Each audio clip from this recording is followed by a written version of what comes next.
Yeah. What's up, everybody? Welcome to Monday. Just starting off this Monday in the right way.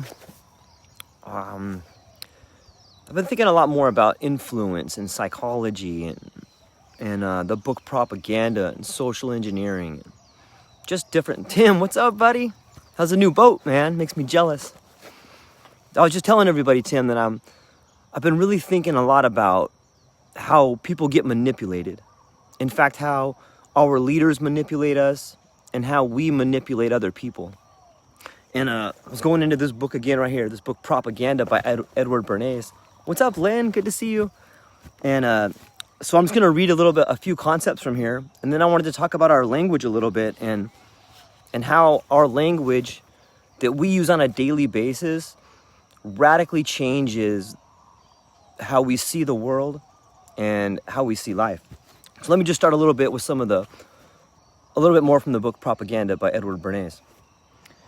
The general principle that men are very largely actuated by motives which they conceal from themselves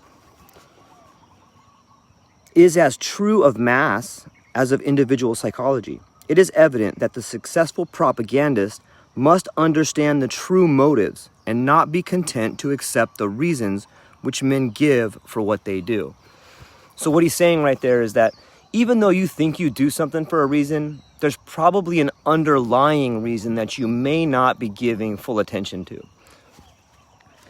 It is not sufficient to understand only the mechanical structure of society, the groupings and cleavages and loyalties.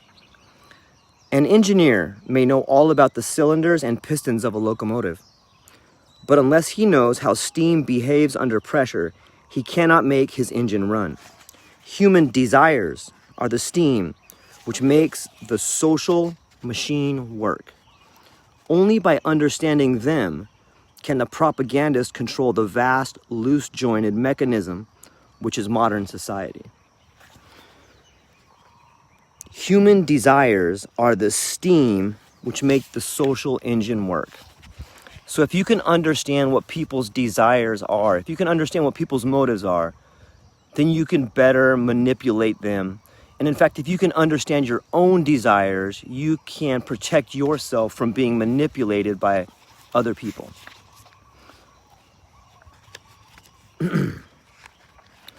Another quote would be, "It matters not how much capital you may have, how fair the rates may be, how favorable the conditions of service. If you haven't behind you a sympathetic public opinion, you are bound to fail." So regardless of how good your idea is or how poor your idea is, if you can convince other people of the validity of your idea can still be successful. And that's one way we see people in positions of authority use our own desires against us. Like they can come up with an idea to provide more money for their raise. All they have to do is just get us to think that money is going to go to helping out public parks, or that money is going to go towards helping out public schools, when in fact it's pretty much going into the public-private partnership. So it's just a fancy way of saying the new fascism.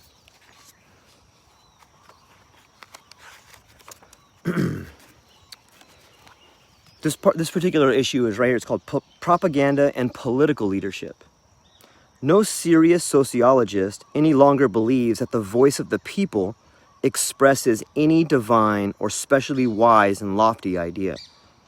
The voice of the people expresses the mind of the people, and that mind is made up for it by the group leaders in whom it believes and by those persons who understand the manipulation of public opinion. It is composed of inherited prejudice and symbols and cliches and verbal formulas supplied to them by the leaders. This next quote it's very interesting, and I'm going to read it a little bit, and it's kind of a thinker. Like you really have to think about it to understand what it's saying. Imagine a leader, a politician, or someone in an authority position saying this.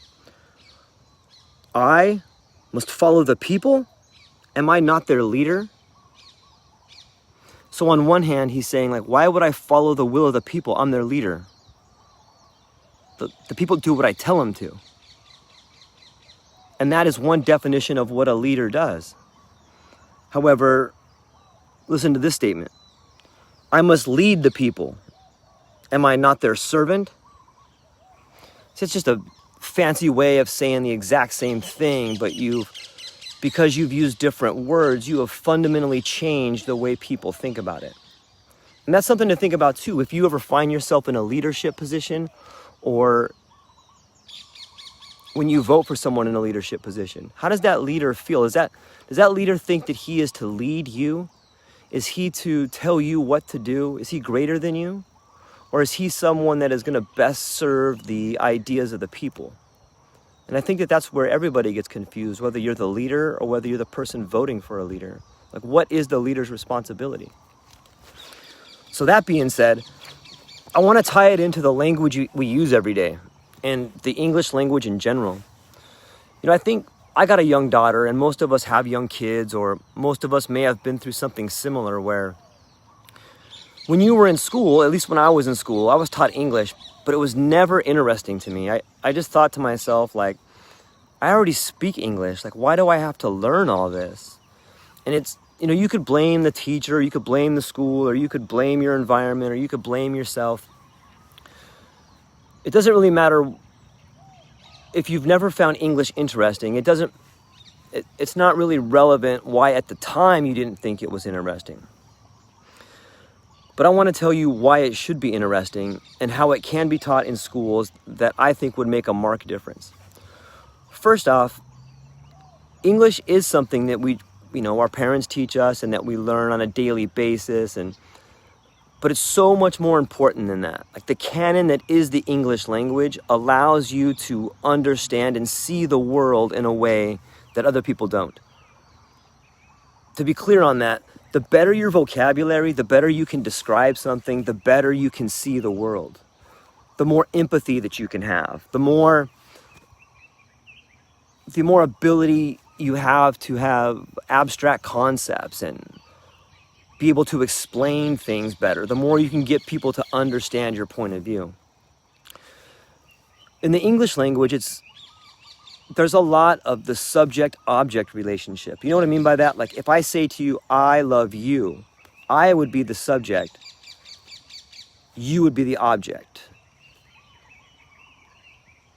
So the subject is doing something to the object. Does that make sense?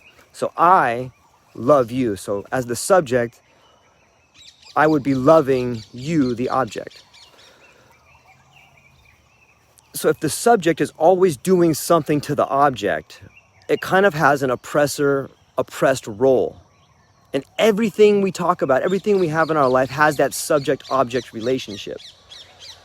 So if it's a characteristic of the subject-object relationship for the subject to oppress the object, and we're constantly using those words and we're using that linguistic structure, then how can our world not be an example of oppression?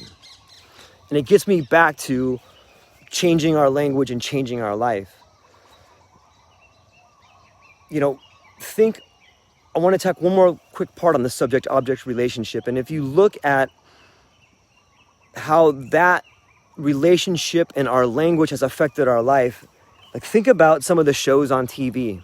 If you think about, I don't know, I think of, like, sometimes like Kylie Jenner or some other artist, or some people that aren't really artists, but they've become an object, right? And they've been stripped of their humanity, and they're just there to sell something. They have become an object. We've all heard the objectification of women, where women become objects.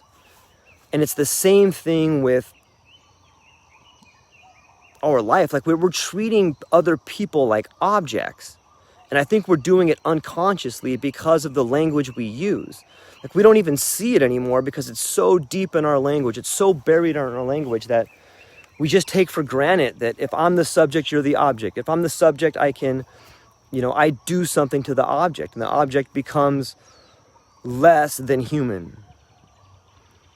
And so if you're mindful of that, I think for me, it's had some pretty profound effects. And I wanted to share that with everybody because I believe if you can be conscious of your language and be conscious of the subject-object relationship in language, then you can change your relationship to the world and change your relationship to each other. But that's all I got for like right now. I love you guys. Aloha. Have a great day.